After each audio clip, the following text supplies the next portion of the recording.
अस्सलाम वालेकुम everyone, welcome back to my channel. Drama series यानी में जैसा कि कशान के बहुत ज़्यादा इंसिस्ट करने पर किरण उसका घर देखने के लिए चली जाती है। वहाँ पर जाकर उसको घर तो बहुत ज़्यादा पसंद आता है, लेकिन साथ ही साथ कशान की सारी असलियत भी सामने आ जाती है। कशान अपने दोस्त को कॉल करके कह रहा होता है कि लड़की को मैंने फंसा लिया है, दिखने में भी काफ़ी खूबसूरत है, लड़की का नाम किरण मुजतबा है, उसको मैं यूज़ करूँगा और छोड़ दूंगा। सच्चाई सामने आने पर कशान को धक्का देती है बहुत ज़ोर से किरण, और कशान ज़मीन पर गिर जाता है। वहाँ से भाग निकलती है। किरण को दिल ही दिल में बहुत ज़्यादा एहसास हो रहा है नवीन की मौत का, कि नवीन की मौत की मैं ही वजह थी, मेरी वजह से ही वो बेचारी किस अज़ियत से गुजरी है और मेरी वजह से ही वो इस दुनिया से भी जा चुकी है। शान भी ज़मीन पर गिरे बहुत ज़्यादा पछता रहा होता है कि अच्छा भला शिकार हाथ में लगा था, बहुत खूबसूरत लड़की हाथ लगी थी, लेकिन हाथ में आती आती रह गई। वहाँ से किरण बहुत तेज़ी से भाग निकलती है और पीछे बहुत डरी हुई सहमी हुई देखती है।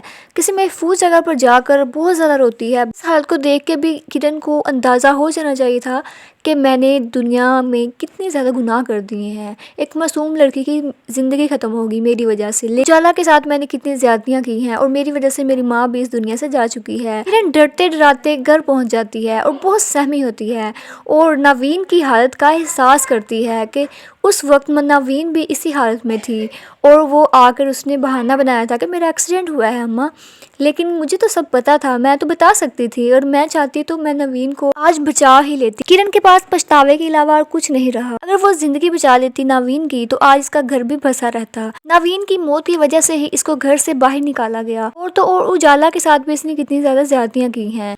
किसी से हाथ से तो निवाला खींच सकती हो तुम, लेकिन किसी का किस्मत का लिखा हुआ कभी भी तुम खींच नहीं सकती। भाई मायरा इसको देख रही होती है जब ये घर पर एंटर हो रही होती है और बहुत ही ज़्यादा सहमी होती है। मायरा जाके पूछती है क्या हुआ है, तुम दरवाज़ा खोलो, मुझे बताओ तुम क्यों इतनी सहमी हुई हो और तुम इतनी डरी हुई क्यों हो। किरण कहती है अभी मैं किसी से बात नहीं करना चाहती, तुम यहाँ से चली जाओ।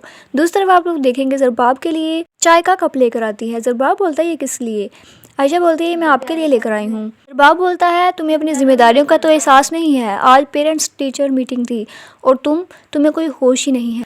ज़रबाब बहुत खरी खरी सुना देता है आयशा को। ज़रबाब का ये गुस्से वाला बिहेवियर देखकर उजाला बहुत ज़्यादा परेशान हो जाएगी। उजाला और घर वाले ज़रबाब के इस रवैये को देखकर बहुत ज़्यादा परेशान है कि कब जाकर आयशा और ज़रबाब के बीच सब कुछ ठीक हो जाएगा। गुस्सा करने के बाद ज़रबाब बाहर आकर बैठ जाता है। किरण भी उसी टाइम उसके पास जाती है, बोलती है कि मैं इस घर में आयशा को लेकर आई हूँ, अगर उसके साथ कुछ गलत होगा तो मैं इसके लिए लाजमी स्टेप लूँगी। ज़रबाब भाई आप तो वैसे नहीं थे, आपने किरण से कभी भी ऊंची आवाज़ में बात तक नहीं थी की, और अब आयशा के साथ ऐसा क्यों कर रहे हैं, क्या कसूर है बेचारी का। ज़रबाब बोलता है आइंदा मैं उस औरत का इस घर में नाम तक न सुनूं। उजाला ये सुनकर बहुत ज्यादा दुखी हो जाती है। बाहर आयशा को दुखी देखकर और भी ज्यादा परेशान हो जाती है और जाकर बोलती है कि तुम बच्चों और ज़रबाब भाई के लिए मलहम बन जाओ प्यार की, तुम अगर उनके साथ प्यार से रहोगी तो इंशाल्लाह सब कुछ ठीक हो जाएगा, बस आप हिम्मत रखो, सब कुछ ठीक हो जाएगा आयशा। दूसरी तरफ आप लोग देखेंगे मायरा फुल तैयारी के साथ अपने भाई को पूरा तैयार कर लेकर आएगी और बोलेगी कि मैं तुम्हें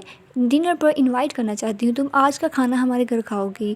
किरण बोलती है नहीं मैं तो अकेली रहती हूँ तो अच्छा नहीं लगता इस तरह मैं आपके घर में आऊँ। मायरा बोलती है मेरे घर वाले भी बहुत ज़्यादा इश्तियाक में है तुमसे मिलने के लिए, मेरी अम्मा भी तुमसे मिलना चाहती हैं और मैं तुम्हारी मुलाकात अपने भाई से भी करवाऊंगी, वो बेचारा बहुत ज़्यादा दुखी है, हाल ही में उसकी बीवी का इंतकाल हुआ था। आने वाली किस्त के मुकम्मल कहानी में आप सभी लोग देखेंगे कि मायरा के इसरार करने पर किरण खाने पर चली जाती है और वहाँ जाकर सबसे मिलती है, सब लोगों को अपनी दुखी कहानी सुनाती है और सब इसके दुख में दुखी तो होते हैं, लेकिन वो चाहते क्या हैं, इससे माल और पैसा हड़पना। आने वाली किसके मुकम्मल कहानी में आप ये भी देखेंगे कि मायरा अपने भाई के बारे में किरण से बात करेगी कि तुम मेरे भाई से शादी कर लो, तुमसे अच्छी भाभी तो मुझे मिल ही नहीं सकती। दूसरी तरफ आप लोग देखेंगे ज़रबाब के घर वाले बहुत ज़्यादा दुखी हैं इसके रवैये से और बोलते हैं कि तुम जब से शादी हुई है उसको बाहर घुमाने के लिए भी नहीं लेकर गए। ये बात सुनकर ज़रबाब को और भी ज़्यादा गुस्सा आ जाएगा।